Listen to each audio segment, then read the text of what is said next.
Sebuah piasan yang ada di Merajan milik warga di Jalan Raya Campuhan, lingkungan Ubud KJ, Kelurahan Ubud Gianyar terbakar pada Sabtu 20 Agustus sekitar pukul 12 WITA.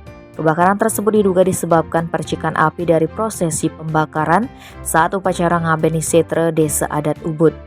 Informasi yang berhasil dihimpun di lapangan menyebutkan peristiwa itu bermula ketika salah seorang saksi bekerja di warung muri di sebelah TKP melihat kepulan asap keluar dari rumah milik Iputu Eka Saputra. Melihat hal tersebut, saksi berlari menuju TKP dan memanggil pemilik rumah.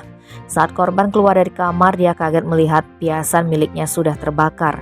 Dibantu saksi, korban kemudian berusaha melakukan pemadaman api dengan peralatan seadanya.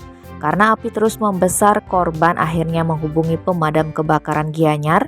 Menurut Kapolsek Ubud, Kompol Gusti Ngurah Yudhistira, tak berselang lama 2 unit armada pemadam kebakaran Gianyar langsung melakukan pemadaman.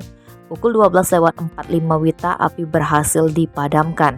Diduga kebakaran piasan berukuran 2x2 meter itu disebabkan adanya percikan api dari prosesi pembakaran di Setre Desa Adat Ubud. Terlebih atap piasan korban berbahan ijuk. Lantaran saat peristiwa kebakaran di Setre Desa Adat Ubud berlangsung upacara ngaben. Akibat peristiwa tersebut, korban diperkirakan mengalami kerugian material mencapai 75 juta rupiah. Tim Bali Express melaporkan.